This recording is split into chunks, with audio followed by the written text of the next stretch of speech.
Les nombreux kilomètres effectués durant l'année ont peut-être affecté la tenue de route de votre machine. Usure des pneus, tassement des suspensions, il est temps de faire le tour de la belle pour lui redonner sa rigueur initiale. Parmi les éléments primordiaux influents sur la tenue de route, les pneumatiques sont ceux dont l'état varie le plus rapidement. En cas d'instabilité, il faut donc les contrôler en premier. La pression de gonflage influence leur comportement. Allons voir ça en pratique. La pression des pneus se contrôle au minimum une fois par mois, sans attendre les effets négatifs, voire dangereux, l'usure étant un facteur aggravant. Attention, cette pression doit être très précise. Il faut vous référencer à la valeur donnée par le manufacturier. À 100 grammes près, le comportement de la machine pourrait être influencé. Usés à plat à l'arrière ou en toit à l'avant, ils font perdre à la fois progressivité à la mise sur l'angle et de la stabilité en virage. Le seul remède préventif est une bonne pression qui va ralentir et répartir l'usure. Pour contrôler son usure, vous pouvez vous munir d'un réglet, tel que celui-ci. Vous le mettez dans le sillon et vous pouvez contrôler la valeur. Plus simple, vous apercevez qu'il y a des témoins d'usure. C'est ce petit bout de caoutchouc. On peut voir que ce pneu a pratiquement atteint le témoin d'usure. Il est à 70% d'usure. Ce pneu sera donc bientôt à changer. Malheureusement, il n'y a pas de remède miracle autre que le remplacement d'un pneu trop ou mal usé. La charge embarquée sur une moto a une influence sur la géométrie du châssis. Il est clair que quand vous partez en vacances, par exemple, avec un passager et des bagages, la répartition des masses sur l'arrière va délester l'avant, ce qui va donner des risques de guidonnage sur mauvais revêtement ou en virage de partir vers l'extérieur.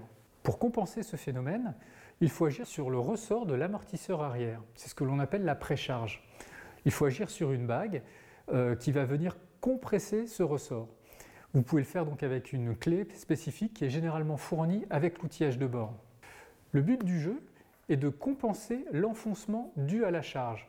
C'est-à-dire que vous prenez en valeur de base l'enfoncement quand vous êtes seul dessus, ensuite vous chargez votre moto et vous devez retrouver cette valeur en compressant un peu ce ressort. Il ne s'agit pas d'aller dans les valeurs extrêmes, ni en compression, ni en détente. Il faut rester dans des valeurs raisonnables. Les nombreuses articulations du châssis se font sur des roulements. En cas de grippage ou d'usure, le jeu provoquera un flou, voire un guidonnage. Contrôlez le jeu au roulement du bras oscillant. Par la même occasion, vous pouvez contrôler le jeu des biellettes d'amortisseur. Le bras oscillant, c'est cet élément. Les roulements se trouvent ici. Pour la biellette, c'est là. Pour contrôler le jeu au roulement du bras oscillant, il faut tout d'abord délester la roue arrière. Donc elle ne touche plus le sol. Ensuite, il faut appliquer une force de gauche à droite, comme ça, dans l'axe du bras oscillant. Je force. Le jeu, s'il y en a, sera assez subtil. Mais s'il y en a, il faudra changer ses roulements. Un mauvais alignement de la roue arrière aura lui aussi une influence sur la tenue de route. Pour s'assurer que votre roue soit bien alignée, au niveau de l'axe de roue arrière, vous avez des repères. C'est le système qui vous sert aussi à tendre votre chaîne. Au niveau de l'axe, vous voyez ici des petits repères en haut et en bas. Il faut que cette valeur prise à droite soit la même à gauche. Ici, c'est un système de roue poussée. Si vous devez agir sur ce réglage, vous desserrez l'axe de roue arrière et ici, cette vis viendra pousser l'axe. Vous pourrez donc compenser comme ça un mauvais alignement ou aussi retendre votre chaîne. Sur certaines machines, ces réglages ne sont pas très précis. Pour s'assurer que la roue soit bien alignée, vous pouvez utiliser un réglet. Vous le placez à l'extrémité, vous le mettez en butée, vous prenez un point de repère, vous relevez la valeur. Cette valeur doit être identique de l'autre côté.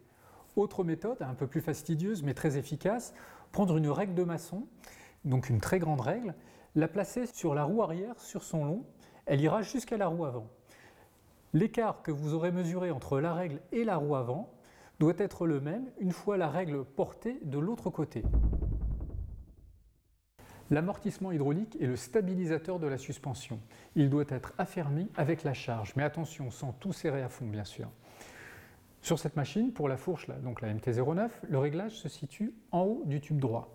Deux vis de réglage, une première qui influence sur la précontrainte du ressort, nous n'y toucherons pas, une deuxième située juste au-dessus qui va influencer sur la détente, c'est-à-dire qu'elle va freiner la remontée de la fourche. Pour voir si votre fourche est bien réglée, elle doit descendre et remonter à la même vitesse. en faisant tout simplement ce geste. Voilà. La pire des configurations, c'est qu'elle remonte beaucoup plus lentement que ce qu'elle est descendue. Là, c'est une mauvaise tenue de route garantie. Si vous devez intervenir sur le réglage de l'hydraulique de votre fourche, un simple tournevis plat. La vis se trouve au-dessus de la fourche, ici. Il y a deux valeurs d'indiquer, H et S. Vous le sentirez clairement, il y a des crans quand vous allez serrer à droite vers H, par exemple, premier cran, ou vers S, là encore un cran. En allant vers H, en fait, vous allez ralentir la remontée de la fourche. On parle bien de détente. Vous allez la ralentir dans sa remontée. Au contraire, en mettant sur S, ça sera l'inverse, elle remontera plus rapidement. Ce principe de crantage est très pratique. Il vous permet de les compter et de savoir exactement quel réglage vous allez appliquer. Vous voilà avec une moto plus stable, répondant à la moindre sollicitation. Allez, bonne route! Vous avez aimé cette vidéo? Eh bien n'hésitez pas à la partager sur les réseaux sociaux. En attendant, nous vous donnons rendez-vous sur nos chaînes YouTube et Dailymotion.